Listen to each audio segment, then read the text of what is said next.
PRP గురించి మనం అక్కడక్కడ ఈ మధ్య వింటున్నాం. కానీ ఎవరికి వర్తింప చేయాలి, ఎలా చేయాలి ఎఫెక్టివ్గా, ఈ అంశాలన్నిటికీ మూలమైన వ్యక్తి ఎవరంటే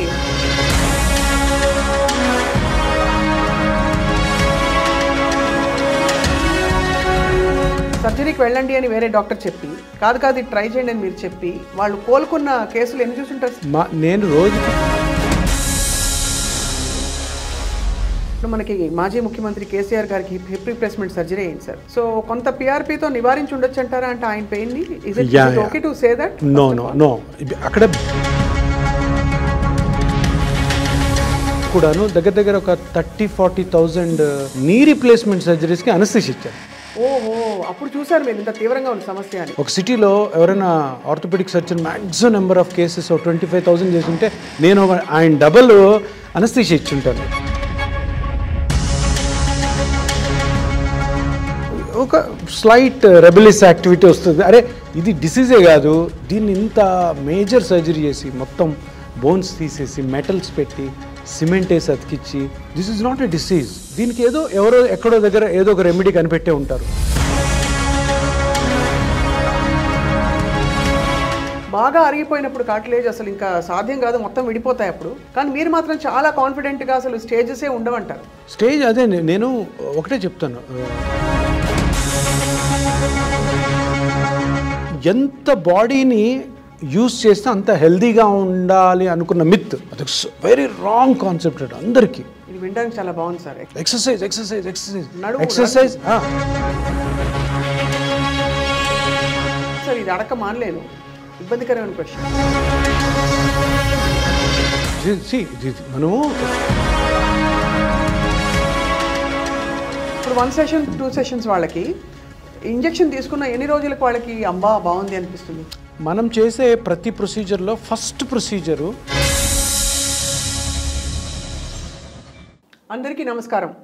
వయస్సు రీత్యా కానీ జీవనశైలి వల్ల కానీ ప్రతి వాళ్ళకి ఏదో ఒక నొప్పి వస్తూనే ఉంటుంది శరీరంలో. ముఖ్యంగా వయసు పెరుగుతున్న కొద్దీ లేదు అధిక బరువు వల్ల మోకాళ్ళ నొప్పులు చాలా తరచుగా చూస్తూ ఉంటాం మనం.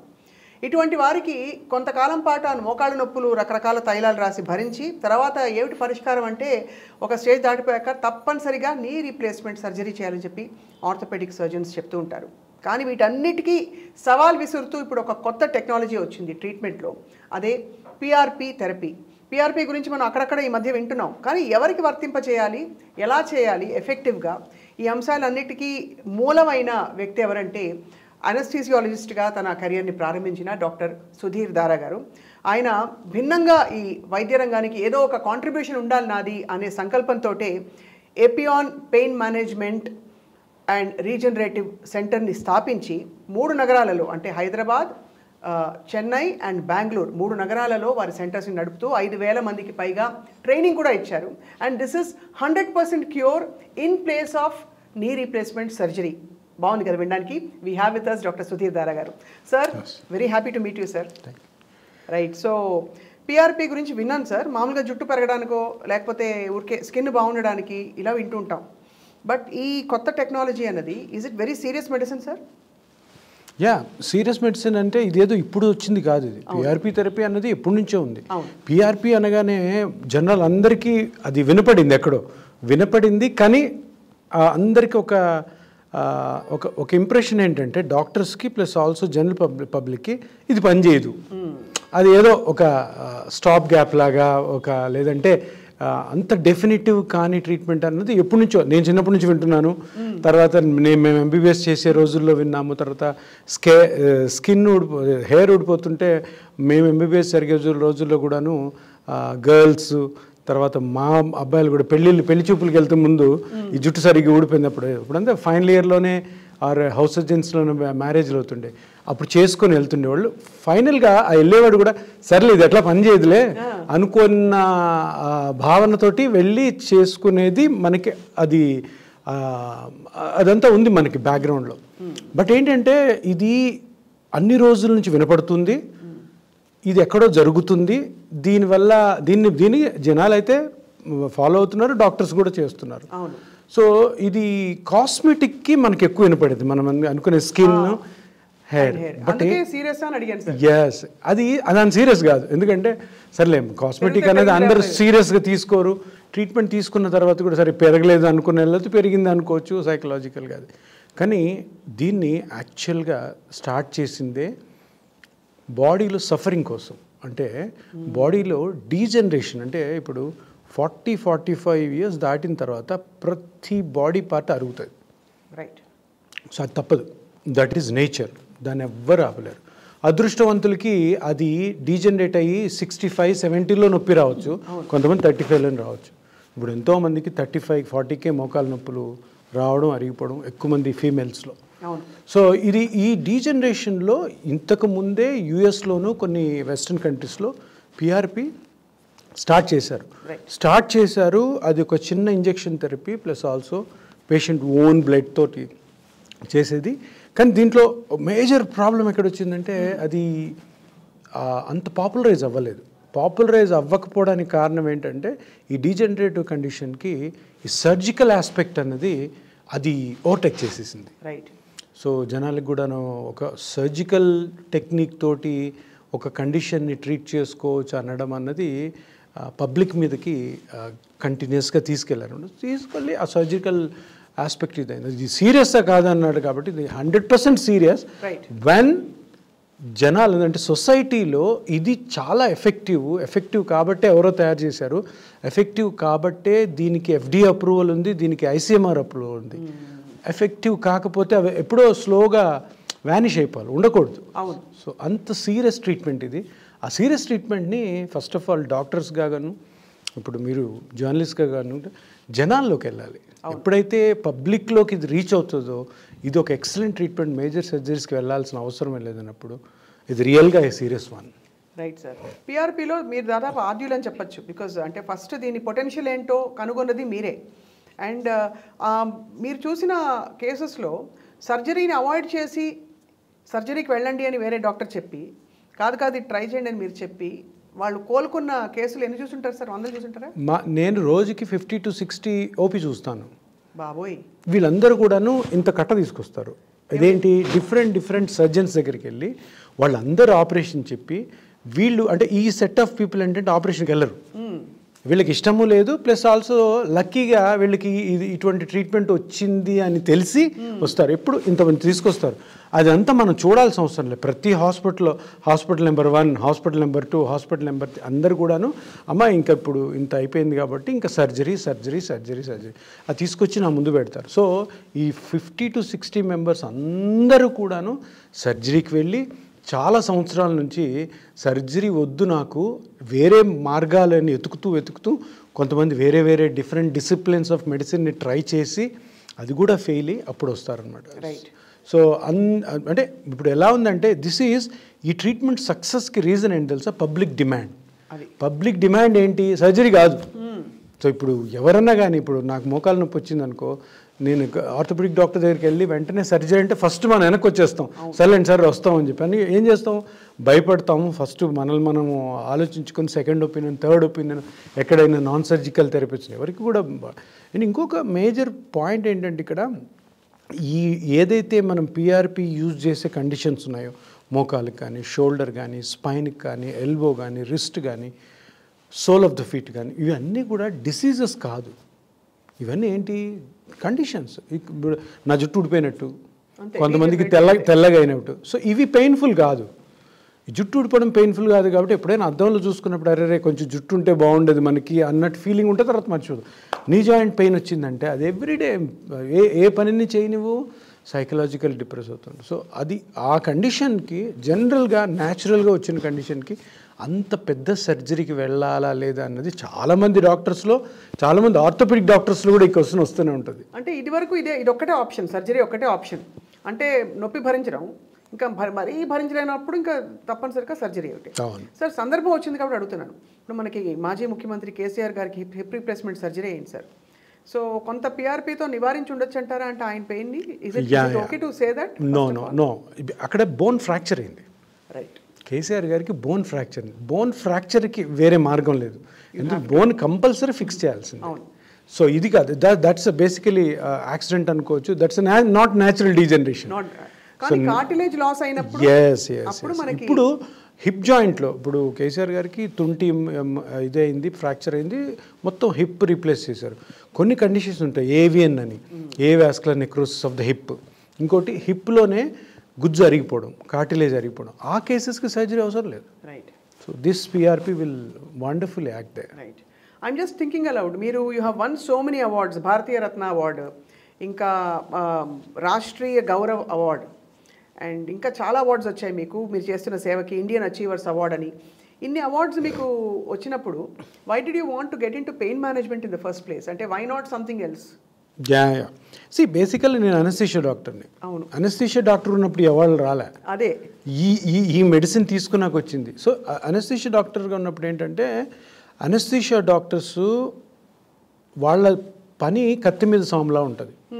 ఇప్పుడు ఒక సర్జన్ ఒక సర్జరీ చేయాలని పేషెంట్ తీసుకొచ్చినప్పుడు ఫస్ట్ అనస్థీషియా డాక్టర్ వెళ్ళి చెకప్ చేసి ఆ సర్జరీకి సూట్ అవుతాడు లేదా, మళ్ళీ తర్వాత లోపల తీసుకెళ్ళి కంప్లీట్ సర్జరీ అంతా కూడా నొప్పి లేకుండా చేసి అనస్థీషియా ఇచ్చి, కొన్ని కేసెస్లో పేషెంట్ యొక్క బ్రీతింగ్ స్టాప్ చేసేస్తాం, బ్రీత్ చేయరు, కంప్లీట్గా బ్రీతింగ్ స్టాప్, బ్రీతింగ్ అంతా ఆర్టిఫిషియల్గా మేము కంట్రోల్ చేస్తూ మళ్ళీ తర్వాత బ్రీతింగ్ని వెనక్కి తీసుకొచ్చి, సో ఇంత what you call critical job చేసి తర్వాత పేషెంట్ రికవర్ చేసి వెళ్ళిపోయిన తర్వాత జనరల్గా సర్జన్కే మొత్తం క్రెడిట్ పోతుంది, కానీ ఆ పేషెంట్ అనస్థీషియా డాక్టర్ ఎవరు, ఆ పేరు ఎవరు, థ్యాంక్స్ కూడా చెప్పేది ఉంది. సో ఇది వరల్డ్ వైడ్ అనస్థీషియా డాక్టర్స్లో ఉన్న డిసప్పాయింట్మెంట్. ఇది ఎవరన్నా కానీ ఒప్పుకోవాల్సిందే. ఎందుకంటే పేషెంట్ రికగ్నిషన్ ఉంటుంది. మనల్ని పేషెంట్ ఎప్పుడైనా పలానా పేషెంట్కి మనం అనస్థీషియా ఇచ్చాము, ఎక్కడన్నా షాపింగ్ మాల్లో కనపడి గుర్తుపట్టడం, సార్ మీరు నాకు అనస్థీషియా బాగా ఇచ్చారు, నాకు నొప్పి తెలియదు అన్న ఇన్సిడెంట్స్ వరల్డ్ ఎవరికి ఉండవు. సో ఏమవుతుందంటే చాలా సైకలాజికల్గా కొంతమంది అనస్థిస్ట్కి, అందరికి కాదు, కొందరు ఏమనుకుంటారంటే ఇదే బాగుందిలే ఇంతకంటే ఏముంది అనుకుంటారు. కొంతమంది నాలాంటి వాళ్ళు ఏమంటే కొంచెం ఏమైనా డిఫరెంట్గా చేద్దామా అన్న థాట్లో ఇప్పటికీ నేను 8 years అయింది అనస్థీషియా వదిలేసి, 9 years అయింది వదిలేసి. అప్పటి వరకు కూడాను దగ్గర ఒక 30-40,000 నీ రీప్లేస్మెంట్ సర్జరీస్కి అనస్థీషియా ఇచ్చాను. ఓహో, అప్పుడు చూసారు మీరు ఇంత తీవ్రంగా ఉన్న సమస్య అని. సో నేను ఒక సిటీలో ఎవరైనా orthopedic surgeon maximum number of cases 25,000 చేస్తుంటే నేను ఆయన డబల్ అనస్థీషియా ఇచ్చుంటాను నీ రీప్లేస్మెంట్ సర్జరీస్కే చెప్తాను. సో చేస్తున్నప్పుడు ఒక స్లైట్ రెబెలియస్ యాక్టివిటీ వస్తుంది. అరే ఇది డిసీజే కాదు, దీన్ని ఇంత మేజర్ సర్జరీ చేసి మొత్తం బోన్స్ తీసేసి మెటల్స్ పెట్టి సిమెంట్ వేసి అతికిచ్చి తర్వాత అది అలాగే ఉంటాయా ఫారిన్ బాడీస్ లోపల కొంచెం ఏవో చిన్న కాంప్లికేషన్స్, మేజర్ కాంప్లికేషన్స్, బ్లీడింగ్ అవ్వడము, తర్వాత ఇన్ఫెక్ట్ అవ్వడము, అవన్నీ మళ్ళీ చూస్తుంటాం. అదే పేషెంట్ మళ్ళీ అనస్థీషియాకి వచ్చినాం. సో అప్పుడు ఏమనిపించిందంటే this is not a disease. ఇది ఇప్పుడు పెద్ద కార్డియాక్ సర్జరీస్ కంటే హార్ట్ ఓపెన్ చేసే సర్జరీస్ అవి లైఫ్ థ్రెటనింగ్ డిసీజెస్, చనిపోవచ్చు, వాటిల్లో జస్టిఫైడ్ మేజర్ సర్జరీస్. దీంట్లో అవునా నాకు అనిపించలేదు. సో దీనికి ఎవరో ఎక్కడో దగ్గర ఏదో ఒక రెమెడీ కనిపెట్టే ఉంటారు న్యాచురల్గా ఇది. సో అది మనకు తెలుసు పిఆర్పి. సో దాని రీసెర్చ్లోనే నేను పెయిన్ మెడిసిన్ సైడ్ రావడం జరిగింది. సో డీజనరేటివ్ కండిషన్ అంటే వయస్సు రీత్యా దీర్ఘకాలంగా బాడీ పార్ట్స్ అరిగిపోవడం వల్ల వచ్చే నొప్పికి సర్జరీ ఎట్టి పరిస్థితుల్లో అవసరం లేదు అన్న ఒక రీసెర్చ్ ఆల్రెడీ ఉంది. అది పిఆర్పి ద్వారా జరిగిందనమాట.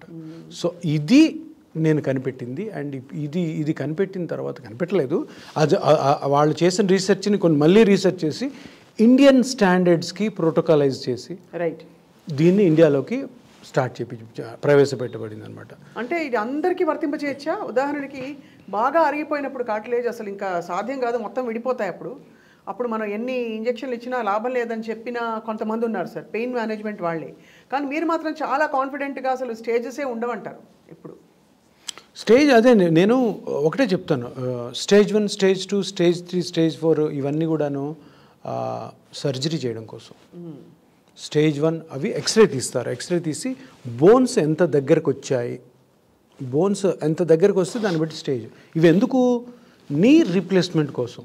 మనం చేసేది అది కాదు. సో దానికి ఆ స్టేజెస్కి పిఆర్పి థెరపీకి సంబంధమే లేదు. రైట్. సో దాన్ని ఇక్కడ కలపడం వేరు. ఇక్కడ మన కరికులమే డిఫరెంట్, మన ప్రాసెసింగే డిఫరెంట్, మన clinical examination different, patient needs కనుక్కోవడం డిఫరెంట్, పేషెంట్కి చెప్పే precautions different, follow-ups different. It's complete different entity అనమాట. రైట్. సో దీన్ని దాంతో మిక్స్ చేయకూడదు. ఆర్థోపెడిక్స్ అన్నది ఆర్థోపెడిక్ సర్జరీ, వాళ్ళు సర్జరీ చేస్తారు. మేము 100% సర్జరీ చేయము.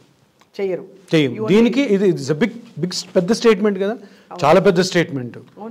నమ్మలేరు అనమాట ఎవరు కూడా, ఏంటి ఇలా మాట్లాడారు. ఎందుకంటే అన్ని సంవత్సరాల నుంచి అన్ని కంట్రీస్లో నీ రీప్లేస్మెంట్ సర్జరీ అది కంప్లీట్గా అందరూ నమ్మేశారు. అది ఒక బిలీఫ్, పెద్ద బిలీఫ్. అది పెద్ద బిలీఫ్. ఇప్పుడు ఎవరు మాట్లాడరు, ఇంకా ఎవరు మోకాళ్ళు అరిగిపోయినాయి, ట్యాబ్లెట్స్తో రిలీఫ్ రావట్లేదు, ఎక్సర్సైజ్తో రిలీఫ్ రావట్లేదు. ఫైనల్గా ఎవరు మంచి సర్జన్, ఎవరి దగ్గరికి పోవాలి, మంచి హాస్పిటల్ ఏది, ఇన్ఫెక్షన్ అలాగా ఆలోచిస్తారు. కానీ వేరే రూట్స్లో వెళ్ళి వేరే విధంగా ఉందా లేదా అన్నది ఎవరు ఆలోచించరు. అంటే ఎందుకంటే అంత డీప్ సీటెడ్ అయిపోయింది ఇది ఈ ట్రీట్మెంట్. సో దానికి ఆపోజిట్గా చేసేదే మనం ఈ PRP for any degenerative condition. మామూలుగా ఏ వయసు వాళ్ళకి ఇది ఎక్కువ మనం చూస్తున్నాం అంటే 50s 60s డీజనరేషన్ అంటే 40s 50s 60s? జనరల్గా ఎస్టర్ ఇయర్స్లో లైక్ 30-40 ఇయర్స్ ముందైతే మీరు మీ తాతగారు అలా చూసుంటారు కదా, వాళ్ళందరికీ కూడాను 50-55 తర్వాత వస్తాయి. ఇప్పుడు అందరికి 35-40లోనే, అందరు కాదు, చాలామందికి. అవును సార్, ఎందుకంటారు? దీని రీజన్ ఏంటంటే ఓవర్ యాక్టివిటీ. ఎందుకు ఓవర్ యాక్టివిటీ? 2 రీజన్స్. ఒకటి జాబ్ వైజ్, డబుల్ జాబ్స్ అందరు చేసేది, పొద్దున సాయంత్రం. ఇంకొకటి job with house hold activities. Second point ఏంటంటే ఎంత బాడీని యూజ్ చేస్తే అంత హెల్దీగా ఉండాలి అనుకున్న మిత్. అది వెరీ రాంగ్ కాన్సెప్ట్ అండి అందరికీ. ఇది వినడానికి చాలా బాగుంది సార్. ఎక్సర్సైజ్ చేయట్లేదని చెప్పే వాళ్ళకి exercise to the extent that every month 20,000 30,000 వెళ్ళి జిమ్ పే చేసి ఇవన్నీ లేనిపోయిన వాళ్ళు తెచ్చుకుంటారు. జిమ్ ఎవరు వెళ్ళాలి జిమ్కి? జిమ్ నార్మల్ మ్యాన్ కాదు. ఇప్పుడు నేను డాక్టర్, నేను జిమ్కి వెళ్ళకూడదు. ఎందుకు వెళ్ళాలి? జిమ్ వెళ్ళే వాళ్ళు ఏంటి, మజిల్స్ అంటే ఒక సెలబ్రిటీ, లేదా జిమ్ ట్రైనర్గా అవ్వాలనుకున్న వాళ్ళు, స్పోర్ట్స్ పర్సను, సినిమా యాక్టర్లు. ఇప్పుడు హృతిక్ రోషన్ అట్లాంటి వాళ్ళు బాడీ ఉంటేనే మనం పోయి 300 రూపీస్ పెట్టి చూస్తాం సినిమా. అదర్వైజ్ నాలాంటి బాడీ ఉంటే చూడు, వాళ్ళు పోవాలి. నార్మల్ పర్సన్ జిమ్కి ఎందుకు వెళ్ళాలి? అంటే శరీరం మొద్దుబారిపోతుంది కదా. ఎవరు చెప్పారు? మనం ఎవరికి వాళ్ళు అనుకుంటున్నారు. మొద్దుబారడానికి మీనింగే లేదు. ఇంకొకటి ఫిట్నెస్ అన్నది చూడండి. ఫిట్నెస్కి ఇప్పుడు మనం హెల్త్ గురించి ఎప్పుడు మాట్లాడినా కానీ మనకి బైబిల్ ఏంటి, అలోపతిక్ బుక్స్, ఎంబీబీఎస్ బుక్సే కదా. ఎక్కడ కూడా ఫిట్నెస్ అనే వర్డే లేదు. ఇదంతా కమర్షియల్ వర్డ్స్ ఇవన్నీ. రోజుకి కనీసం 10,000 అడుగులు నడవాలి. ఎవరు చెప్పారు? లేదు 45 నిమిషాలు మీరు రన్నింగ్ చేయండి. ఎవరు చెప్పారు? అగైన్ ఇప్పుడు ప్రతిదానికి ఒక ప్రమాణికం ఉంటుంది, ప్రతిదానికి ఒక ఎవిడెన్స్ ఉంటుంది, ప్రతిదానికి ఒక గైడ్ లైన్ ఉంటుంది. ఎవరు చెప్పారు 20 మినిట్స్ వాక్ చేయమని, 30 మినిట్స్ హెల్త్ కైనా సరే సార్? లేదు, లేనే లేదు. మనం ఏదో ఒకటి ఫాలో అవ్వాలి కదండి. మన జిమ్ ట్రైనర్ని ఫాలో కాము, యోగా టీచర్ డాక్టరా కాదు కదా. యోగా టీచర్ని మనం ఫాలో అయిపోయి హెల్త్ అంతా సెట్ చేసుకోగలమా? చేయలేము. This is a very wrong way. ఇదేంటంటే వెస్టర్నైజేషన్. ఇప్పుడు వెస్టర్న్లో సైక్లింగ్ చేస్తారు. ఆ పిల్లలు చిన్నప్పటి నుంచి కూడా సైకిల్ చేస్తున్నాడు. వాడు 40 ఇయర్స్ కూడా సైకిల్ చేస్తారు. ఇప్పుడు మన వాళ్ళు ఏంటి, సాఫ్ట్వేర్ ఇంజనీరు, బీటెక్ చదివి తర్వాత మంచిగా కష్టపడి జాబ్ చేసుకొని పెళ్లి చేసుకొని పిల్లలు పుట్టిన తర్వాత అప్పుడు సైకిల్ పట్టుకుంటాడు. ఆ సైకిల్ని కారు మీద వేసుకొని కారు తీసుకెళ్ళి ఓఆర్ఆర్లో పెట్టి అక్కడి నుంచి 40 కిలోమీటర్స్ ట్రాక్ ఉంది కదా ఒకటి. సచ్ ఎ డేంజరస్ యాక్ట్ అది. ఇది ఎవరు చెప్పారు వాళ్ళకి? వాళ్ళు చెప్పారు, వీళ్ళు చెప్పారు దీంతో మనకి హెల్త్ బాగుంటుంది. సో ఈ అన్ని రీజన్స్తోనే డీజనరేషన్ ఎక్కువ. వాళ్ళందరూ కళ తప్పి కనిపిస్తారు సార్, మీరు చూసారు లేదు? సో ల్యాక్ ఆఫ్ లైఫ్ కనిపిస్తుంది వాళ్ళకి. అంతే. ఇప్పుడు అన్యాచురల్ కదా సార్. అన్యాచురల్. మన బాడీ అంత తట్టుకోలేదు. ఇంకొక విషయం చెప్తాను. ఈ 35-40 ఇయర్స్కి ఫీమేల్స్లో ఎక్కువ మోకాళ్ళు అరిగిపోతాయి, స్పైన్ కూడా, షోల్డర్ కూడా. ఎందుకంటే ఫీమేల్స్ ఇండియన్ కల్చర్లో ఫీమేల్స్ మెంటాలిటీస్ కంప్లీట్లీ డిఫరెంట్. వాళ్ళు మీరు బయట ఐఏఎస్ ఆఫీసర్ అవ్వనండి, పెద్ద జడ్జి అవ్వనండి, పొలిటీషియన్ అవ్వండి, ఇంట్లో వంట మటుకు వాళ్ళే చేయాలి. అవును. ఇప్పుడు ఏమవుతుంది, పొద్దున 6 గంటలకి మీరు లేచి అందరు పిల్లలకి హస్బెండ్కి అంతా వండి అంత క్లీనింగ్ చూసుకొని పరిగెత్తుకొని ట్రావెల్ చేసి వెళ్ళి వర్క్ ప్లేస్కి వెళ్ళి మళ్ళీ వచ్చి మళ్ళీ తిరిగి మళ్ళీ. సో ఈ 12-13-14 అవర్స్లో బాడీకి ఎక్కడ రెస్ట్ ఉండదు. So degeneration fast. మీరు ఇందాక అడిగారు క్వశ్చన్, తక్కువ ఏజ్లో ఎందుకు వస్తుందని. 35-40 ఇయర్స్లోనే మోకాళ్ళు అరిగిపోతున్నాయి, స్పైన్ ప్రాబ్లమ్స్ వస్తున్నాయి. ఒకలాగా అబ్యూస్ చేసుకుంటున్నాం అంతే మరి, అంతే ఎవరన్నా కానీ అంతే. ఇప్పుడు ఎప్పుడైనా పేషెంట్స్ నా దగ్గరకు వచ్చి 75 ఇయర్స్లో కూడాను వాళ్ళు వచ్చి భార్య భర్త ఎదురుగా కూర్చొని, సార్ ఇలా ఉంది మరి అంటే ట్రీట్మెంట్ ఇట్లా స్టార్ట్ చేస్తారు, కానీ స్ట్రిక్ట్గా నేను కొన్ని చెప్తాను మీరు పాటించాలంటే. ఏంటి సార్ అంటే, మీరు 75 ఇయర్స్ వచ్చాయి కాబట్టి వంట మనిషిని పెట్టుకోవాలి ప్లస్ పైపైన మనిషిని పెట్టుకోవాలంటే వెయిట్ చేస్తుంటారు. అంటే వాళ్ళకి పని చెయ్యొద్దు అన్నాము అంటే ఎంత బాధో. నేను చెప్తాను, చూడమ్మా 75 ఇయర్స్ తర్వాత మీ బాడీ మీ మాట వినదు. ఇన్ని రోజులు వినిందంటే మీ బాడీ చాలా స్ట్రాంగ్, అదృష్టవంతులు మీరు, కానీ ఇంకా నుంచి చేయొద్దని. సో ఇట్లా ఓవర్ యూజ్ చేయడం వల్ల ఈ నీ జాయింట్స్ చాలా ఎర్లీ ఏజెస్లో కూడా అరిగిపోతున్నాయి.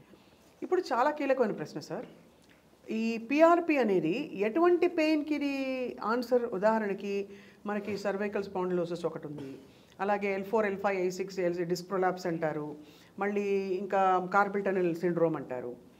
ఇలా రకరకాల పేర్లు వింటూ ఉంటాం సార్. ఆస్టియో ఆర్థరైటిస్, ఆస్టియోపరోసిస్ ఇవన్నీ అంటాం.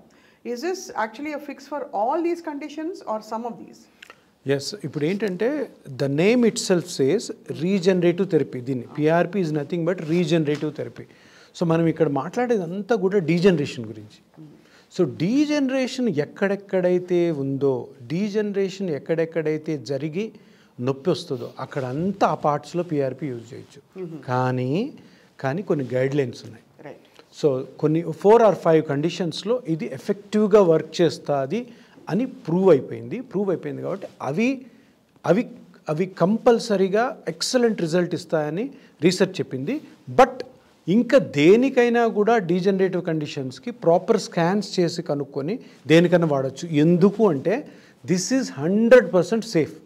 మన బ్లడ్ తీసి దాన్నే సెపరేట్ చేసి రై అనే మెషిన్, ఇంకే బయట నుంచి ఒక కెమికల్ వెళ్ళదు లోపలికి, కానీ ఎగ్జాక్ట్గా ప్రిసైజ్గా పార్ట్ని కనుక్కోవడం, ఏ పార్ట్ డ్యామేజ్ అవుతుంది చూడడము, అక్కడ ఈ సెల్స్ని డిపాజిట్ చేయాలి. ఇప్పుడు కోర్టు ఏం చెప్తుందంటే కొన్ని కేసెస్ కూడా ఉంటే ఒకటి ఈ ట్రీట్మెంట్ హ్యాపీగా మీరు ఎవరికన్నా చేయొచ్చు ప్రాపర్ ఎవిడెన్స్ ఆఫ్ డీజనరేషన్ తోటి, ఒక స్కాన్, ఒక ఎంఆర్ఐ, కానీ you take the consent of the patient. ఇది నీకు పేషెంట్కి మధ్యన ఉన్న డీల్. నువ్వు పేషెంట్ని ఒప్పించుకో, ఎందుకంటే దీంట్లో కాంప్లికేషనే లేదు. ఇప్పుడు వేరే మేజర్ సర్జరీ చేయాలంటే 20-30% కాంప్లికేషన్స్ ఉంటాయి, దీంట్లో జీరో. సో జీరో రిస్క్ ఉంది కాబట్టి నువ్వు పేషెంట్ని కన్విన్స్ చేసుకొని పేషెంట్కి నువ్వు చెప్పాల్సిన జాగ్రత్తలు చెప్పి పేషెంట్ కూడా ఈ డాక్టర్ గారు నాకు పిఆర్పి చేయడం ద్వారా ఈయన రికవర్ చేపిస్తారు అని నమ్మకం పేషెంట్ కలిగినప్పుడు కన్సెంట్ ఫామ్స్ అంతా దేనికన్నా చేయొచ్చు. గైడ్లైన్స్ ప్రకారము ఫస్ట్ అండ్ ఫార్మోస్ట్ అంటే చాలా ఎక్కువ కేసెస్ ప్రూవ్ అయింది నీ ఆస్టియోఆర్థరైటిస్, తర్వాత లోపల లిగమెంట్ ఇంజరీస్, నెక్స్ట్ షోల్డర్, దాని తర్వాత టెన్నిస్ ఎల్బో, దాని తర్వాత హిప్, దాని తర్వాత కొన్ని cases of planter fascia and ఇప్పుడు సోల్ దగ్గర అరిగిపోతుంది కదా అది, ప్లస్ ఆల్సో స్పైన్. సో ఇవి అప్రూవ్డ్ అనమాట, approved and guidelines say that. But medico legally A case కన్నా చేయండి, but take a proper consent from the patient because it's a completely 100% safe. So how does one approach? అంటే ఇప్పుడు నాకు నొప్పి వచ్చింది, అది ఎంతకాలం పాటు ఉంటే నేను ఇదేదో మామూలుగా వచ్చిపోయే నొప్పులా, లేదు దీనికి ట్రీట్మెంట్ అవసరం ఎలా తెలుసుకోవాలి సార్? ఎన్ని రోజులు ఉంటే? దీంట్లో అక్యూట్ పెయిన్, క్రానిక్ పెయిన్ అని ఉన్నాయి. అక్యూట్ పెయిన్ అంటే ఏంటండి, మీకు ఇప్పుడు చిన్న కర్ర తీసి కొట్టాను, ఇక్కడ స్వెల్ అవుతుంది, పెయిన్ వస్తుంది, మీకు తెలుసు అది పోతుందని, ఒక వారం రోజులు దానికి రెస్ట్ ఆయిల్ పెట్టేసేసి పోతుంది. ఇది ఏంటిది, అది ఆటోమేటిక్గా హీలింగ్ కెపాసిటీ బాడీలో ఉంటే వెళ్ళిపోద్ది. 10 రోజులు అయింది తగ్గలేదు, 15 days అయింది తగ్గలేదు, 1 month అయింది, అది క్రానిక్ పెయిన్. సో దీంట్లో ఎందుకు వస్తుంది క్రానిక్ పెయిన్? అది హీల్ అయిపోయింది కదా, హీల్ అయిపోయినది కూడా, హీల్ అయినా కూడాను లోపల డ్యామేజ్ అయిన ఏదో ఒక పార్ట్ హీల్ కాదు, దట్ ఈస్ క్రానిక్ పెయిన్. ఇటువంటి ఏ పెయిన్ కన్నా కానీ మనము ఈ ట్రీట్మెంట్ తీసుకోవచ్చు. ఫస్ట్ ఆఫ్ ఆల్ అండర్స్టాండింగ్ ఏంటంటే ఎస్ ఈ సిగ్నల్ నాకు ఏదో చెప్తుంది, సో ఈ లోపల ఏదో డ్యామేజ్ అయింది కాబట్టి నాకు పెయిన్ వస్తుంది, అది 10 days 15 daysకి హీల్ కాలేదు కాబట్టి నాకు తెలుస్తుంది. సో ప్రతి ఒక్కరు కూడాను గమనించాల్సిందంటే 15 రోజుల కంటే బాడీలో పెయిన్ వస్తుంది, అది స్పైన్ పెయిన్ అవ్వచ్చు, నీ జాయింట్ పెయిన్ అవ్వచ్చు, షోల్డర్ పెయిన్ అవ్వచ్చు, ఏదన్నా కానీ అదొక signal, that's a red flag. లోపల ఏదో డ్యామేజ్ జరుగుతుంది. అది అప్పుడే కనుక్కుంటే అది వెంటనే ట్రీట్ చేసుకుంటే అది ఇంకా క్రానిక్ కాదు. క్రానిక్ అయిందనుకోండి చాలా మొండి నొప్పులు అయిపోతాయి. సో అవి డాక్టర్స్కి కూడా చాలా కష్టం అవుతాయి. సో ఇది గమనించాలి. తాత్కాలికంగా మయోస్పాస్లో లేకపోతే ఆల్డిజెసిక్లో వేసేసుకుని తగ్గించుకుంటారు, మళ్ళీ 10 రోజుల్లో వచ్చేస్తుందని. ఈ 10 రోజులు రావడం కాదు, ఈ చాలామంది తెలియక ఈ మయోస్పాజ్లు కానీ డైక్లోఫినాక్లు కానీ ఓవరాన్లు కానీ ఇవన్నీ ఏంటంటే డాక్టర్ గారేమో ఒక 1 వీక్ రాస్తారు, వీళ్ళు అదే పట్టుకొని 1 వీక్ అయ్యాక ఇంకొక 1 వీక్ అలాగా సంవత్సరాల తరబడి తినేవాళ్ళు ఉన్నారు. ఎందుకంటే యాక్చువల్ గైడ్లైన్స్ ప్రకారము ఈ ఎనాలిసిక్స్ అన్ని మీరు చెప్పిన ఎనాలిసిక్ కూడా వారం కంటే ఎక్కువ వాడకూడదు. ఎందుకు? అది ఇన్స్టాంటేనియస్ రిలీఫ్కి, తర్వాత అక్కడ ఇన్ఫ్లమేషన్ తగ్గడానికి. దాని తర్వాత కూడా వాడుతూ ఉంటే ఏమవుతుందంటే కిడ్నీ మీద ఎఫెక్ట్ చేస్తుంది. అట్లాగా కిడ్నీస్ ఫెయిల్ అయిపోయి కిడ్నీ ట్రాన్స్ప్లాంట్ చేసుకున్న పేషెంట్లు కోకోలరు, ఎన్ఎస్ఐడ్స్ అంటాం వీటిని. సో అది బేసిక్గా ఏంటంటే ఈ పెయిన్ మేనేజ్మెంట్లో first and foremost primary aim ఏంటంటే ఈ harmful effects of tablets, harmful effects of ఎన్ఎస్ఐడ్స్ని ఆపడం. ఎందుకంటే అది ఆపితే ఇప్పుడు మీరు విలేజ్కి వెళ్ళండి, విలేజ్కి వెళ్తే స్టెరాయిడ్స్ కానీ పెయిన్ కిల్లర్స్ కానీ కంటిన్యూస్గా వాడేవాళ్ళు అట్లీస్ట్ 40% ఉంటారు ఒక విలేజ్లో. వెళ్ళడం, మెడికల్ షాప్లో ట్యాబ్లెట్స్ తెచ్చుకోవడం, వాడడం తెలియదు పాపం వాళ్ళకి. సో అంటే స్ట్రాంగ్ కిడ్నీ వాళ్ళు ఉంటారు, కొంచెం వీక్ కిడ్నీ, కొంచెం ఏదైనా ప్రీ క్లినికల్ ఏదైనా కిడ్నీ డిసీజ్ ఉంటే they'll go into kidney failure. I'm just wondering and thinking aloud, sir. ఇప్పుడు పిఆర్పి చాలా రోజుల నుంచి ఉందన్నారు మీరు. మనం బిడ్డ తల్లి కడుపులో ఉండే శిశువు గుండెని కూడా ఆపరేట్ చేసేంత టెక్నాలజీ చూసాం మనం. అలాంటిది ఈ పిఆర్పి నార్మలైజ్ చేసి ఎక్కువ రావడానికి ఎందుకు ఇంత టైం పట్టింది? ఎందుకు పట్టిందంటే ఈ పిఆర్పి అన్నది జనరల్గా డీజనరేటివ్ కండిషన్స్ని ట్రీట్ చేసే డాక్టర్ టూల్ ఇది. అది ఎవరు? ఆర్థోపెడిక్స్. ఆర్థోపెడిషియన్స్ అందరు సర్జన్స్. వాళ్ళ ట్రైనింగ్ ఏంటి? ప్రతిదీ సర్జరీ చేయాలి. కరెక్ట్. సో వాళ్ళ మైండ్ సెట్ ఏముంటుంది? మీరు కానీ ఎంటర్ అవుతున్నాను ఆర్థోపెడిషన్ దగ్గర, ఈవిడికి నేనేం సర్జరీ చేయగలను, ఎందుకంటే by virtue of their training. So వాళ్ళ చేతిలోనే ఉంది. అది ఎప్పుడైతే మూవ్ అయ్యి పెయిన్ మేనేజ్మెంట్కి వచ్చిందో అప్పుడు స్టార్ట్ అయింది. కరెక్ట్. సో ఆర్థోపెడిక్ సర్జన్ ఎప్పుడు కూడాను సర్జరీ చేయాలనుకుంటాడు. సర్జరీ కాని కేసు వాళ్ళకి ఇంట్రెస్ట్ ఉండదు, ఎందుకంటే వాళ్ళ మైండ్ సెట్ అంతే, దాంట్లోనే ఉంటుంది. So they will always see ఈ కేసుకి నేను సర్జరీ ఎట్లా చేయాలి, సర్జరీ కాకపోతే ఓకే మెడిసిన్స్ రాసేసి ఎక్సర్సైజ్ చేసుకోండి అంటారు. సో ఇప్పుడు ఒక ఆర్థోపెడిషియన్స్ దగ్గరికి 100 మెంబర్స్ ఓపీ వెళ్ళారనుకోండి, యాక్చువల్ సర్జికల్ ఇండికేషన్ 5 మందే ఉంటారు. ఈ 95 మంది అబ్యూజ్ అవుతారు. ఏది? ఆ డాక్టర్ గారు ఏమో కరెక్ట్గా రాసి ఉంటారు, ఒక వారం మందులు వాడమ్మా, ఎక్సర్సైజ్ చేసుకో, రెస్ట్ తీసుకో, అవి అని. కానీ వీళ్ళు ఏం చేస్తారు, ఆ వారం తెచ్చుకుంటారు, ఇంకొక 10 వారాలు వాడతారు, తర్వాత ఇంకా సెకండ్ ఒపీనియన్ హోమియోకి వెళ్ళడం, ఆయుర్వేదికి వెళ్ళడం. సో అందుకని ఫస్ట్ ఇది ఎందుకు డెవలప్ అవ్వలేదంటే ఈ టూల్ వాళ్ళ దగ్గర ఉందన్నమాట. పిఆర్పి అందరూ కూడా ఆర్థోపెడిషన్ చేశారు. ఇప్పుడు పాతకాలం 30-40 ఇయర్స్ నుంచి పిఆర్పి చేసే ఆర్థోపెడిక్ డాక్టర్స్ ఇండియాలో కూడా ఉన్నారు. బట్ ఆల్వేస్ నో ఇప్పుడు నేను పిఆర్పి ఫిజిషియన్గా నేను ఒక పేషెంట్ నా దగ్గరికి వస్తే నేను పిఆర్పి ద్వారానే ఆ పేషెంట్ని ట్రీట్ చేయాలనుకుంటాను, నాకు వేరే ఆప్షన్ లేదు. నేను పేషెంట్ కూడా చెప్పే సర్జరీ అవసరం లేదమ్మా, నేను ఎప్పుడు సర్జరీ పంపించానని. సర్జన్ దగ్గరికి ఒక పేషెంట్ వెళ్ళి సార్ నాకు పిఆర్పి చేస్తారంటే పిఆర్పి చేయొచ్చు అయినా, కానీ ఆయన మైండ్ సెట్ అంతా కూడా ఆడుతూ ఉంటుంది, సర్జరీ మీద ఉంటుంది. సరేలే ఇప్పుడు ఇది కాకపోతే చూద్దాంలే అమ్మ సర్జరీ. నా దగ్గర లేదు ఆప్షన్. నేను ఒకటే నమ్ముతాను, ఏది? నేను రీజనరేట్ చేయాలి, నేను పిఆర్పితోనే ఇంజెక్షన్తోనే ఈ పేషెంట్ని బయటికి లాగాలి. So that is the difference. The other concern sir is honest, I'm being very honest sir. మామూలుగా జనరల్ యంగ్ మెడికోస్, కొంచెం ఏదో మెడికల్ డిగ్రీ ఉన్నవాళ్ళు, మీరు చాలా ఎక్స్పీరియన్స్డ్, మీరు చాలా సర్జరీలు చేసేసారు, అన్నీ అయిపోయింది అనెస్థెటిస్ట్గా. బట్ ఊరికే కొంచెం ఎక్స్పీరియన్స్ ఉన్న వాళ్ళు వచ్చి వాళ్ళు మొదలు పెట్టడం వల్ల దీని క్రెడిబిలిటీ అండ్ దీని ఎఫెక్టివ్నెస్ డైల్యూట్ అవుతుంది. అంటే చాలా పెయిన్ క్లినిక్స్ చూస్తాం, I don't want to name them, but is that a concern sir జనరల్గా? దీనికి అంటే బాగా చేయకపోవడం, మంచి పిఆర్పి చేశారంటూ ఉంటుందా? అది ప్రతి స్పెషాలిటీలో ఉంటుంది. ఇప్పుడు ఎంఎస్ అయినా ప్రతి ఒక్కరూ ఇమీడియట్గా రావాలనుకుంటారు, లేదా కొంచెం ట్రైనింగ్ తీసుకుని వస్తారు, తర్వాత స్టార్ట్ చేస్తారు. ఇప్పుడు ఫ్రెష్ ఎంఎస్ ఆర్తో అయిన వాళ్ళ దగ్గరికి మనం ఎవరన్నా పేషెంట్ తీసుకెళ్ళి ఆపరేషన్ చేపిస్తామా? మోకాలు అరిగిపోయి మనల్ని ఎవరైనా అడిగితే టాప్ మోస్ట్ సర్జన్ ఎవరు, ఎక్కువ కేసెస్ చేసేది ఎవరు, ఫేమస్ అని. సో అది మెడికల్ స్పెషాలిటీలు తప్పదు. ఎందుకంటే ఇంకొకటి ఏంటంటే దీంట్లో బ్యూటీ ఏంటంటే దీంట్లో సైడ్ ఎఫెక్ట్స్ లేవు. మేబీ ఆ జూనియర్స్ చేయడం వల్ల ఎఫెక్ట్ లేకపోవచ్చు కానీ సైడ్ ఎఫెక్ట్ అయితే లేదు. సైడ్ ఎఫెక్ట్ అయితే ఉండదు. అదే కానీ సర్జికల్ మాన్యూవర్లో కాంప్లికేట్ అయిందంటే అది లైఫ్ రిస్క్ డిజబిలిటీ. అనస్థీషియా మొదలుకొని సర్జరీ అంటేనే రిస్క్, ఎంత మంచి సర్జరీ అయినా.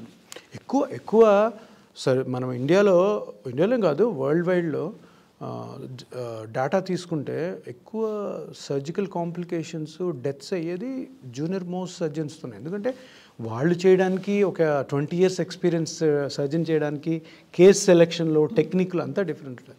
బట్ పిఆర్పి ఎంత స్ప్రెడ్ అయ్యి ఎన్ని సెంటర్స్ వస్తే అంత బాగుంటుంది. ఎందుకు అంటే దీంట్లో సైడ్ ఎఫెక్ట్ లేదు. ఇంకోటి ఎందుకంటే మేజర్గా ప్రైమరీ ఏమంటే సర్జికల్ ఇన్సిడెంట్స్ తగ్గించాలి.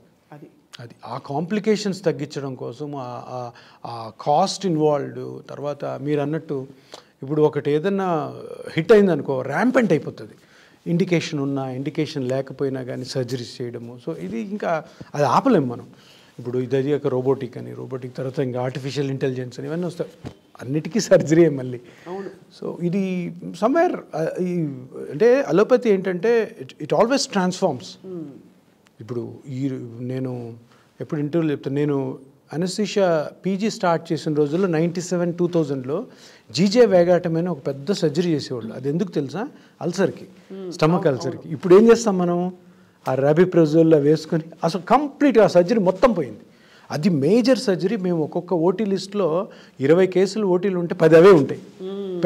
ఇంత పెద్ద స్కార్ ఓపెన్ చేసి స్టమక్ని అది జీజే వేగాటం అని, గ్యాస్ట్రోజెజునాస్టమీ విత్ వేగాటం అని చేస్తారు. అది పోయింది. అలాగే ఇప్పుడు ఈ ట్రాన్స్ఫర్మేషన్లో మన మేజర్గా ఇప్పుడు ఏం జరగాలంటే there has to be path breaking treatment which should see that surgery is avoided wherever there is necessary.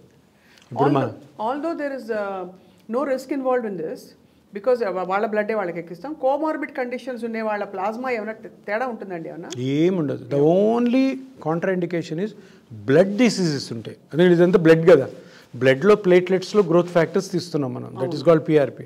Blood diseased ఉందనుకో, లైక్ ల్యూకీమియాస్, హెచ్ఐవి ప్రాబ్లం ఉండదు, పేషెంట్కి ఇస్తాం కదా. It's not a contraindication. Active cancer leukemias అంతే. వీటికి తప్ప ఇది ఏనికన్నా బీపీ, షుగర్ మా పేషెంట్స్ అందరికీ ఉంటాయి. థైరాయిడ్ ఉంటుంది, బీపీ ఉంటుంది, షుగర్ ఉంటుంది, కార్డియాక్ ఉంటుంది, కొంతమంది కిడ్నీ ఇష్యూస్ ఉంటాయి. ఇప్పుడు ఇది ఒక పిచ్చి ప్రశ్న సార్, చాలా వెరీ మండేన్ క్వశ్చన్. బ్లడ్ ఎలా అయితే ట్రాన్స్ఫ్యూషన్ చేస్తారో పిఆర్పి ట్రాన్స్ఫ్యూషన్ చేయొచ్చా? అంటే విత్ అంటే యాక్సెప్ట్ చేస్తున్న బాడీ ఫ్రమ్ అదర్స్? అది రాలేదు ఇంకా. అది ఎందుకు రాలేదు నాకు తెలీదు. ఇప్పటివరకైతే ఆటోలాగసే. సో వేరే పేషెంట్ గురించి చాలామంది పేషెంట్స్ అడుగుతారు, సార్ ఈయనకి హెచ్పి బాగుంది, మా ఆయనది ఇవ్వచ్చా నేనని. ఇవ్వచ్చా లేదు నాకు తెలియదమ్మా, ఇంకా సైన్స్ అయితే రాలేదు. మేము తీసుకున్నది కూడా 20 cc బ్లడ్ కాబట్టి ఈవెందో హెచ్పి తక్కువ ఉన్నా కానీ ప్లేట్లెట్ కౌంట్ కరెక్ట్గా ఉంటే ఈ ట్రీట్మెంట్ ఎటువంటి కాంట్రాఇండికేషన్స్ ఉండవు. మీరు 5000 మందిని ఎలా ట్రైన్ చేస్తారు సార్? అంటే ఇప్పుడు ఇది అంటే మీరు ఎస్ఓపి పెట్టేస్తారా ఒకటి స్టాండర్డైజ్డ్ ప్రోటోకాల్? సో నాకు మా అసోసియేషన్ నుంచి టూ సీట్స్ ఉన్నాయి. 1 year ఉంటారు పిల్లలు. 1 year ఎండి అనస్థీషియా చేసిన తర్వాత సో 1 year ఫుల్ ఉంటారు. కొంతమంది 1 year రాలేని ప్రాక్టీషనర్స్ ఉంటారు కదా, వాళ్ళ ప్రాక్టీస్ వదులుకొని రాలేరు. వాళ్ళు 1 month, 2 months, 3 months తీసుకుంటారు. సో నేను వాళ్ళని ట్రైన్ చేసి వాళ్ళని తర్వాత మానిటర్ చేస్తూ ఉంటాం. తర్వాత అట్లాగా నాకు ఎవ్రీ మంత్ కూడా 15-20 members డాక్టర్స్ ట్రైనింగ్లో ఉంటారు. వాళ్ళు వెళ్ళి వాళ్ళ డిఫరెంట్ ప్లేసెస్లో స్టార్ట్ చేసుకుని ఇప్పుడు హైదరాబాద్లో ఉన్న అన్ని పెయిన్ మేనేజ్మెంట్ సెంటర్స్ ఓనర్స్ నా శిష్యురాళ్ళు అమ్మాయిలు, అందరు అమ్మాయిలే. ఎందుకంటే అనస్థీషియా చేసేది ఎక్కువ మంది అమ్మాయిలే. ఎందుకంటే అనస్థీషియాలో 60-70% అమ్మాయిలు ఉంటారు. ఆ అనస్థీషియా నుంచి పెయిన్ మేనేజ్మెంట్కి రావాలనుకున్న వాళ్ళు కూడా అమ్మాయిలు ఎక్కువ ఉంటారు. ఎందుకంటే మా దాంట్లో ఎమర్జెన్సీ ఉండదు, నైట్ డ్యూటీ ఉండదు. చాలా హాయ్ పొద్దున్న సాయంత్రం చేసి స్ట్రెస్ ఉండదు. ఎవరు నేను కొన్ని డిస్టర్బ్ చేయరు. రాత్రి వెళ్ళాల్సిన అవసరం లేదు. మళ్ళీ పొద్దున్న ఫ్రెష్గా వెళ్ళి పని చేసుకోవచ్చు. మామూలుగా ఎన్ని సెషన్స్ పడుతుంది సార్? మామూలుగా ఒక పేషెంట్ మీ దగ్గరికి వస్తే నీ పెయిన్ వచ్చింది, 3 sessions 4 sessions? ఇది కూడాను ఇది అంటే అట్లా బ్లైండ్గా చేయము. ఫస్ట్ క్లినికల్ ఎగ్జామినేషన్ పేషెంట్కి రియల్గా మోకాలు నొప్పి తీసుకుందాం. మోకాలు నొప్పి తీసుకుంటే మోకాలకి ఏది ప్రాబబుల్ డ్యామేజ్ ఉండుండొచ్చు లోపల అన్నది మనం ఫస్ట్ ఎగ్జామిన్ చేస్తాం. దాని తర్వాత మా దగ్గర ఒక అల్ట్రాసౌండ్ స్కాన్ ఉంటుంది, మస్కులోస్కెలిటల్ డైనమిక్ అల్ట్రాసౌండ్ స్కాన్ అని. దాంతో నీ జాయింట్ని మూవ్ చేస్తూ ఆ లోపల హిడెన్ ఉన్న పార్ట్స్ అన్నిటిని కూడా చెక్ చేస్తాం. సో ఏమవుతుందంటే మనకు కావాల్సింది ఏంటి, పెయిన్ జనరేటర్. ఎక్కడి నుంచి పెయిన్ వస్తుంది? It is not the whole నీ. మోకాలంతా ఎప్పుడు అరగదు, ఎప్పుడు దెబ్బతింది, ఏదో ఒక పార్ట్ ఉంటుంది. సో 99% ఆఫ్ ద టైమ్స్ అది కార్టిలేజ్ అయి ఉంటుంది, గుజ్జు. అది గుజ్జు అరిగిపోయినప్పుడు 2 బోన్స్ దగ్గరకు వచ్చి రబ్ అవుతాయి. సో మేమేం చేస్తామంటే ఆ కార్టిలేజ్ థిక్నెస్ మెజర్ చేస్తాం. థిక్నెస్ కరెక్ట్గా ఉందనుకోండి, నీ జాయింట్ బోన్స్ దగ్గరికి రావు. థిక్నెస్ ఎప్పుడైతే అరిగిపోతుందో బోన్ రబ్ అవుతుంది. ఇదే ఈ కాన్సెప్ట్కే మనం పెద్ద సర్జరీకి వెళ్తుంటాం. సో ఆ కార్టిలేజ్ అరిగిపోయిన మందం, ఆ థిక్నెస్ మెజర్ చేస్తాం. ఒక్కొక్క ఏజ్లో ఆ థిక్నెస్ ఒక ఉంటుంది. 50 years అనుకోండి, సమ్వేర్ అరౌండ్ 2 to 2.5 mm ఉంటుంది అల్ట్రాసౌండ్ వైజ్. అదే 50 to 60 అనుకో 2 mm ఉంటుంది. 60 to 70 అనుకోండి 1.5 mm ఉంటుంది. సో ఆ ఇండికేటర్, ఆ మెజర్మెంట్ చేసి, ఆ మెజర్మెంట్ కంటే పేషెంట్కి ఎంత తక్కువ ఉందో చూసి అప్పుడు సెషన్స్ పెడతాం. ఇఫ్ లెస్ దెన్ 1 mm ఉందనుకోండి 4 sittings ఉంటాయి. 1 to 1.5 mm ఉందనుకోండి 2 sittings ఉంటాయి. మోర్ దెన్ 1.5 అయితే సింగిల్ సిట్టింగ్. సో అక్కడ అది సింగిల్ సిట్టింగ్ కూడా సింగిల్ సిట్టింగ్ చాలా ఉంటుంది. People feel the difference. Yes ఇప్పుడు 1.5 ఉండి కార్టిలేజ్ థిక్నెస్, వాళ్ళకి పెయిన్ ఉంటుంది కానీ కొంచెం తొందరగానే అవేర్నెస్తో వచ్చేస్తారు. వాళ్ళకి ఒక సిట్టింగ్ సరిపోతుంది. అదంతా కార్టిలేజ్ థిక్నెస్ మీద డిపెండ్ అయి ఉంటుంది. ఆబ్వియస్లీ సార్, ఇది అడక మానలేను, ఇబ్బందికరమైన క్వశ్చన్. ఇది చాలా అఫోర్డబుల్, అందరికీ దాదాపు అఫోర్డబుల్గా ఉంటుందా ఈ ట్రీట్మెంట్ ఇన్ జనరల్? మీ దగ్గర అని కాదు. ఇది మనము ఒక ప్రైసింగ్ అన్నది మనము యూజ్ చేసేను డిస్పోజబుల్స్తో ఉంటుంది. ఎంత చాలా affordable when compare to surgery. Correct, obviously. ఇప్పుడు మనం అంత కంపారిజన్ సర్జరీతోనే చేస్తున్నాం. కానీ ఒకటి గుర్తుపెట్టుకోవాలి, వీళ్ళు ఎవరైతే ఈ ట్రీట్మెంట్ తీసుకుంటారో వాళ్ళు ప్రాపర్గా కానీ ఈరోజు మోకాలు నొప్పితో వచ్చి ప్రాపర్గా కానీ మోకాలు నొప్పికి ట్రీట్మెంట్ తీసుకున్న తర్వాత ఇది బాడీలో ప్రతి పార్ట్ కూడా దెబ్బ కాకుండా ఉండడానికి మేజర్ ఇన్వెస్ట్మెంట్. ఎందుకంటే అంత ప్రికాషన్స్ చెప్తాం మేము. సో ఇప్పుడు ఏమవుతుంది, నీ రీప్లేస్మెంట్ సర్జరీకి వెళ్ళారంటే జనరల్గా డాక్టర్స్ ఏం చెప్తారంటే, ఇప్పుడు నీ రీప్లేస్మెంట్ చేస్తున్నాము, తర్వాత మీరు రొటీన్గా యాక్టివిటీస్ చేసుకోండి అన్న పాయింట్కే ఫీమేల్స్ వెళ్ళి ఆపరేట్ చేసుకుంటారు. నువ్వు చాలా రెస్ట్రిక్షన్స్ ఉంటాయి నువ్వు అంటే the incidents of this surgery పడిపోతుంది. మేము స్ట్రిక్ట్గా చెప్తాం. దట్స్ ఎలా అంటే ఆ పేషెంట్ కండిషన్ బట్టి. ఇప్పుడు 35 years అమ్మాయి ఎవరో వస్తారు, హౌస్ వైఫ్, పిల్లలు చిన్నగా ఉంటారు, ఏం పని చేయొద్దంటే ఎట్లా కాదు. సో వాళ్ళకి తగ్గట్టుగా ఒక డ్రైవర్ వస్తాడు. డ్రైవర్కి ఈ ఆర్టీసీ బస్ డ్రైవర్స్కి లెఫ్ట్ లెగ్తో క్లచ్ తొక్కుతూ ఉంటారు, చాలా డ్యామేజ్ అవుతుంది వాళ్ళకి. సో వాళ్ళకి ఏ విధంగా చేయాలి. అట్లాగే ఇప్పుడు టీచర్స్ 8 hours నిలబెట్టాలి. ఇప్పుడు గవర్నమెంట్స్, ప్రైవేట్ స్కూల్స్ ఏంటంటే కుర్చీ కూడా ఏరాళ్ళు పాపం, నిలబడే ఉండాలి పనిష్మెంట్. కూర్చుంటే మళ్ళీ ఏదో శాలరీ కట్ అంటుంటారు. వాళ్ళకి ఏ విధంగా చేయాలి, ఇట్లా డిఫరెంట్ ఇవి ఉంటాయి. సో ఇవన్నీ కవర్ చేస్తూ మీరు అన్నట్టు అఫోర్డబిలిటీ ఏంటంటే తర్వాత ఫ్యూచర్లో కూడా ఎటువంటి కూడా వేరే బాడీ పార్ట్స్ అరగకుండా చూసుకునే అవేర్నెస్, ఆ ట్రైనింగ్, ఆ ఎడ్యుకేషన్ ఇస్తాం. సో నేను మనీ వైజ్ చూస్తే దిస్ ఎ హ్యూజ్ ఇన్వెస్ట్మెంట్. ఈ చేంజ్ రావాలి జనాల్లో. నేను ఒకటే అంటాను నా ఇంటర్వ్యూస్లో, మీరు పిఆర్పి కూడా అవసరం లేదు, సర్జరీ కూడా అవసరం లేదు. 30-35 years నుంచే పర్టికులర్ ఫీమేల్స్ అండ్ ఆల్సో మన కేబీఆర్ పార్క్లో జిమ్ముల్లో తిరిగే వాళ్ళకి ఇవన్నీ ఆపి సింపుల్ ఎక్సర్సైజ్ చేసుకుంటూ ఏ డాక్టర్ దగ్గర రావాల్సిన అవసరం లేదు. ఇప్పుడు ఒక కార్పొరేట్ హాస్పిటల్లో ఒక ఫ్యాక్ట్ చెప్తాను, ఒక 1000 OP చూస్తారు మేజర్ కార్పొరేట్ హాస్పిటల్లో, 1000 కొత్త పేషెంట్స్. దాంట్లో you don't believe 900 members without disease enter అవుతారు. అంటే వితౌట్ డిసీజ్ హాస్పిటల్లోకి ఎందుకు ఎంటర్ అవుతారంటే ఇది అరిగిపోయి అది అరిగిపోయి ఇదే. సో 10% డిసీజ్తో వెళ్ళేది పేషెంట్స్. సో ఈ 900 members కానీ అవేర్నెస్ ముందే క్రియేట్ అయితే అసలు హాస్పిటల్కి వెళ్ళాల్సిన అవసరం లేదు. ఒకసారి పిఆర్పి తీసుకున్నాక తగ్గిపోయాక ఎన్ని రోజులు దాని ఎఫెక్ట్ ఉంటుంది మళ్ళీ? అది అంటే మనం అబ్యూస్ చేసే వరకు మళ్ళీ అంతేనా? ఎగ్జాక్ట్లీ. సో ఇప్పుడు కార్టిలేజ్ మనకి 1.5 ఉండాలి 60 yearsలో, దాన్ని 1.5 పెంచాం, లేదు 1.7 వచ్చింది, అది ప్రొటెక్ట్ చేసుకోవాలి. చాలా సింపుల్.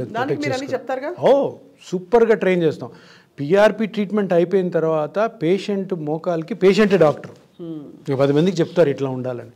సో అంత ట్రైనింగ్ ఉంటుంది, అంత అవేర్నెస్ క్రియేట్ చేస్తాం. లేదంటే ఒక న్యూ స్పెషాలిటీ స్టార్ట్ చేస్తున్నాం, ఒక న్యూ స్పెషాలిటీ ఒక ఎస్టాబ్లిష్డ్ స్పెషాలిటీని ఛాలెంజ్ చేస్తుంది. అవును, తమాషా కాదు. కరెక్ట్. దీంట్లో చాలా హర్డల్స్ ఉంటాయి, చాలా ఇబ్బందులు ఉంటాయి, చాలా జరగకూడనివి జరుగుతుంటే మాకు అంటే ఇన్ అదర్ వేస్.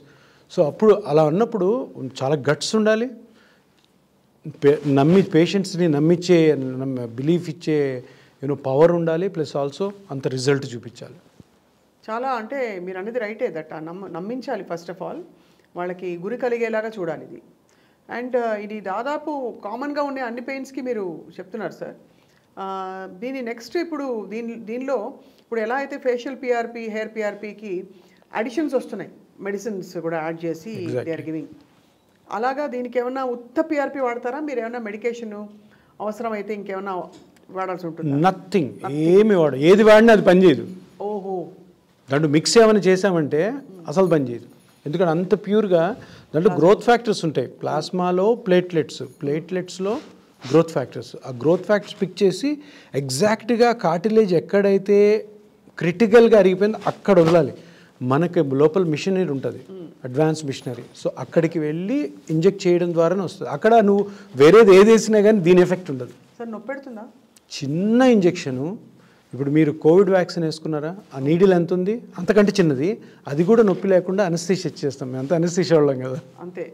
కాబట్టి లోకల్ అనస్థీషియా నమ్ చేసి ప్రొసీజర్ కదా, ఇక్కడ ఏ విధమైన ఇబ్బంది ఉండదు. ఇబ్బంది అంతా ఒకటే, మేము చెప్పిన అవి డిసిప్లిన్ స్ట్రిక్ట్గా ఫాలో అవ్వాలి. ఇప్పుడు 1 సెషన్ 2 సెషన్స్ వాళ్ళకి ఇంజెక్షన్ తీసుకున్న ఎన్ని రోజులకు వాళ్ళకి అంబా బాగుంది అనిపిస్తుంది?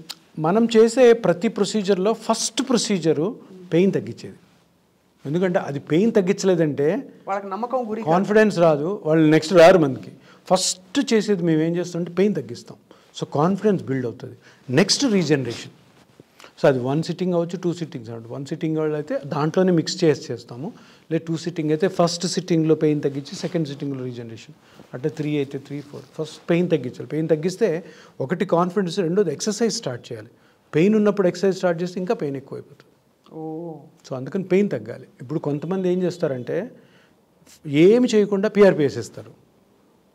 జనరల్గా పిఆర్పి అట్లా వేయడం ద్వారా కొంచెం పెయిన్ ఎక్కువ అవుతుంది. ఎందుకు పిఆర్పి వేసి ఎక్సర్సైజ్ స్టార్ట్ చేయమంటారు. పిఆర్పి పెయిన్ రిలీవ్ చేయదు, పిఆర్పి కార్టిలేజ్ని ఇంప్రూవ్ చేస్తుంది, పెయిన్ రిలీవ్ చేయదు. సో నువ్వు దాన్ని ఇమీడియట్గా దానికి తెలియని వాళ్ళు, సో ఇమెచ్యూరిటీ తోటి సో చేస్తూ ఉంటే ఏమవుతుందంటే ఇంకా పెయిన్ ఎక్కువ అవుతుంది. ఇంకా పేషెంట్కి నెగిటివ్ ఫీడ్బ్యాక్ ఏంటంటే సార్ పిఆర్పి తీసుకుంటే భయంకరమైన నొప్పి వస్తుందని. సో అది that should not be done. So actually మీరు చెప్పేది దాన్ని బట్టి sir, it's the safest, most effective and natural harmonious way to heal your body, regenerate చేయడానికి బాడీని. అది ఇది సేఫెస్ట్ మెథడ్ ఏంటంటే పిఆర్పి. ఇప్పుడు సో ఒకవేళ మిమ్మల్ని మీ ఎపియాన్ని కాంటాక్ట్ చేయాలంటే what do they do sir? ఎలా కాంటాక్ట్ అవ్వాలి? We have numbers, phone numbers ఉన్నాయి. Okay, they have to call them. And వాళ్ళు ఇంకా ఇన్ఫర్మేషన్ చాలా ఇస్తారు. సో మనం ఎంత మాట్లాడుకున్నా అంత మాట్లాడతారు మా టెలికాలర్స్. వాళ్ళు చెప్తారు, అంటే వాళ్ళకి అట్లా ట్రైన్ చేసాం. ఎందుకంటే అదే నేను చెప్తున్నా, న్యూ స్పెషాలిటీ కష్టాలు చాలా ఉంటాయి. సో నీట్గా వాళ్ళు ఎక్స్ప్లెయిన్ చేస్తారు. బట్ నా దగ్గరికి వచ్చినప్పుడు డిఫరెంట్గా ఉంటుంది. సో అంటే ఒక్కొక్క పేషెంట్కి ఒక విధంగా ఉంటుంది అనమాట. So it will be a big boon in future కదా, ప్రజెంట్లోనే మనకి ఒక పెద్ద వరం అనుకోవచ్చు. జనరల్గా కార్టిలేజ్ బిల్డింగ్ ఫుడ్స్ అంటే ఏమిటి sir? What do we have? ఏమీ లేవా? అది అరిగేది అలాగో అరుగుతుంది అని ఎవ్వరు ఆపలేరు. ఈ గ్లూకోజమైన్ టాబ్లెట్స్, కాండ్రైటిన్ సల్ఫేట్ అనేవి ఇవన్నీ కూడాను అంటే స్టడీస్ గురించి నేను బట్టి స్టడీస్ ఉంటేనే అవి మార్కెట్లోకి వస్తాయి. నా పర్సనల్ ఎక్స్పీరియన్స్ ఏం పనిచేయవు. గ్లూటాథయాన్లు అవి ఏం పనిచేయవు. అవే పనిచేస్తే అసలు నీ రీప్లేస్మెంట్ సర్జరీ ఉండదు, పిఆర్పి ఉండదు. అవే పెంచేస్తుంటే గుజ్జుని అవసరమే ఉంది ఇవన్నీ. ఆర్థోపెడిక్ సర్జన్లు మీరంటే బాగా గుర్రు పడతారేమో అయితే. బాగా ఫస్ట్లో కోపంగా ఉండేవాళ్ళు, ఇప్పుడు చాలా హ్యాపీ ఫీల్, ఎందుకంటే వాళ్ళు స్టార్ట్ చేస్తున్నారు. వాళ్ళు ట్రైనింగ్కి వస్తారు, ఆర్థో వాళ్ళు కూడా ఆర్థోస్ ట్రైన్కి వస్తారు. ఎందుకంటే నేను ఇందాక అన్నాను కదా, ఫ్రెష్ ఎంఎస్ ఆర్థోకి ఎవరు వెళ్తారు నీ రీప్లేస్మెంట్? వాళ్ళు ఏమనుకుంటారు, ఇదేదో బాగుందే, ఇది ఆల్రెడీ జనాలకు తెలుసు కాబట్టి ఇది చేసుకుందామని. బట్ అదే ఇప్పుడు ఒక మంచి రిజల్ట్ వస్తూ ఉంటే వాళ్ళు కేసెస్ పంపిస్తారు మనకి, అక్కడ పోయి చేయించుకోండి, లేదంటే వాళ్ళు చేస్తున్నారు. స్లోగా అందరు నేర్చుకుంటున్నారు. సో ఇది ఇంకా ఫ్యూచర్లో it will be big game changer for degenerative condition. What is your vision అంటే to take this regenerative medicine forward? First of all ఇంకో 2 yearsలో 15 centers అనుకుంటున్నాం ఇండియాలో. ఇప్పుడు ఆల్రెడీ 4 ఉన్నాయి. దుబాయ్ ప్లాన్, దుబాయ్ నుంచి యుఏఈ నుంచి ఆఫ్రికా. సో దుబాయ్లో ఒక కొలాబరేషన్ స్టార్ట్ అయింది, ఒక పెద్ద industrial group. They are very much interested. దుబాయ్లో లేదు, దుబాయ్ అంటే యుఏఈలో ఎక్కడా లేదు ఇది. సో ఎక్కడ కూడా సర్జికల్ ఇష్టపడరు కదా. సో అట్లా ఆఫ్రికా అండ్ ఇండియాలో మేబీ 2 yearsలో 15 centers or 20 centers if possible. ENT వాటిలో కూడా ఇప్పుడు పిఆర్పి వచ్చేసింటాయి కదా సార్? ఎగ్జాక్ట్గా తెలియదు, but it's not. But you are right now అంటే focusing only on degenerative conditions. వేరే స్పెషాలిటీలో మనం ఎంటర్ కాకూడదు. లీగల్గా we have to be very strong. ఇవే చాలా ఉన్నారు సార్ ప్రపంచంలో. చాలా బాడీ అంతా ఇక్కడ నుంచి ఇక్కడ వరకు అన్నీ ఉన్నాయి. ఎప్పుడు నొప్పే సార్, అది ఎక్కడ చూసినా నొప్పి. ఎప్పుడు అసలు బాడీ కంఫర్టబుల్ గా ఉండి హాయిగా ఉంటే ఆ తృప్తి వేరే సార్. ఎప్పుడు ఏదో ఒక నొప్పి, అది మనం పట్టించుకోకుండా వెళ్ళిపోతాం, సఫర్ అవుతూనే ఉంటాం బ్యాక్గ్రౌండ్లో. ఎప్పుడో ఒకసారి సివియర్ కొట్టది, అప్పుడు పరిగెత్తాం. కరెక్ట్. అలా కాకుండా కూడా ఐ థింక్ ప్రియంటివ్గా కూడా కొంచెం ఇండికేషన్స్ రాగానే మీ దగ్గరకు వస్తే అట్లీస్ట్ చాలా ఎడ్యుకేట్ అవ్వాలి, చాలా ఎడ్యుకేట్ అవుతున్నారు. ఎందుకంటే India it's transforming from machine to natural అవుతుంది. ఇప్పుడు మోడీ గారు కూడాను ప్రతిదీ చూడండి, ఆయన ఆయుర్ హాస్పిటల్స్, యోగా హాస్పిటల్స్ అన్నీ ఓపెన్ చేస్తారు. ఎందుకంటే నాట్ దట్ అన్ని డిసీజెస్ అక్కడ ట్రీట్ అవుతాయి కానీ ఎంకరేజ్మెంట్ అనమాట. ఎందుకంటే ఈ natural transformation, particular degenerative condition ఇది కానీ జరిగింది అనుకోండి, సో ఎంతోమంది డెత్స్ ఆపొచ్చు, ఎంతోమంది కాంప్లికేట్ అయ్యి డిజేబుల్ అయ్యి సర్జరీస్తో జరగకుండా ఆపొచ్చు. సో నేషనల్ ప్రొడక్టివిటీ పెరుగుతుంది. సో ఇదంతా పెద్దవాళ్ళకి తెలిసి హ్యాపీగా ఉండొచ్చు సార్. ఫస్ట్ హ్యాపీగా ఉండొచ్చు. మళ్ళీ పెద్ద పెద్ద గోల్స్ కాకపోయినా to keep yourself well is the first goal. చాలా important. Exactly. So I just wonder, అంటే ఆన్ క్లోజింగ్ నోట్, ఈ జాను వస్తి అని రకరకాలు చేస్తారు సార్. నూనె తైలం రాసి ఒక పిండితో కుండ చేసి రిలీఫ్ డెఫినెట్లీ వస్తుంది. అది అవన్నీ do you subscribe to any of those? Point ఏంటంటే ఎవిడెన్స్ లేకుండా ఏం చేయం, వాటిలో ఎవిడెన్స్ ఉండదు. కరెక్ట్. ఎవిడెన్స్ లేనప్పుడు ఏమో మ్యాజిక్ ఉందేమో ఎవరు తెలియదు, స్పోరాడిక్గా హీల్ అవుతుంది, తెలియదు, మనకి తెలియదు. ఎందుకంటే దాని మీద ఎవరు రీసెర్చ్ చేయలే. రీసెర్చ్ చేసి పని చేయదని అంటే పని చేయదనొచ్చు. ఇప్పుడు హోమియో ఉంది, ఆయుర్వేదిక్ ఉంది, అవన్నీ medical branches approved by MCA. So ఉన్న మెడికల్ కాలేజ్ ఏదో సైన్స్ లేనిదే అవి ఉండవు. అలాగే దేంట్లోనే ఉంటుంది. కానీ రీసెర్చ్ అన్నది లేదనుకోండి, మెడికల్ లీగల్గా ప్రాబ్లం వస్తుంది. ఒక మనిషిని నమ్మాలి అంటే ఎవిడెన్స్ కావాలి. డాక్టర్గా నేను చేయాలంటే ఎవిడెన్స్ కావాలి. వాటిలో ఎవిడెన్స్ ఉంటుంది. అమృతాంజనం, జండు బామ్, వాటికి రీసెర్చ్ ఏముంది, మనం చిన్నప్పటి నుంచి చూస్తున్నాం, పుట్టినప్పటి నుంచి. కానీ అవి రన్ అవుతున్నాయి, అవి కొంటున్నారు. దాంట్లో ఏం జరుగుతుందో మనకు తెలీదు. బట్ మనం యాజ్ ఎ మెడికల్ డాక్టర్ మేము నమ్మం, రైట్? అంతే. ఎందుకంటే ఎవిడెన్స్ లేదు కాబట్టి. కానీ నేను యూజ్ చేస్తా, నేను యూజ్ చేస్తాను. ఎందుకు, నాకు సడన్గా తలనొప్పి వచ్చినప్పుడు అమృతాంజనం పూసుకుంటా. Even though scientifical I don't believe, అది ఏదో అలవాటు మనకి, అదో బిలీఫ్ తగ్గుతుందని. సో బేసికలీ ఐ మీన్ చాలా చాలా ఎన్లైటనింగ్గా చెప్పారు sir. The kind of information you given, అంటే this is the latest in targeted intervention. Is that the right word అండి? ఎగ్జాక్ట్లీ. అంటే ఎక్కడైతే నొప్పి ఉందో లోకలైజ్డ్గా అక్కడ డీల్ చేయడం, targeted regeneration, making it normal, అది back to the normal stage అన్నది. This is fabulous sir. Thank you so much doctor Sudhir Tara గారు. ఐ థింక్ మిమ్మల్ని సమస్యలు ఉన్న వాళ్ళందరూ మిమ్మల్ని సంప్రదించి మరిన్ని విషయాలు తెలుసుకోవచ్చు మీ టీం ద్వారా. అందరినీ ట్రైన్ చేస్తారు కాబట్టి. సో మేము కూడా ఎప్పుడైనా మోకాళ్ళ నొప్పులు, తలనొప్పులు, మా వల్ల రాకూడదు, బట్ తీసుకొస్తాం sir. Thank you so much. నమస్తే.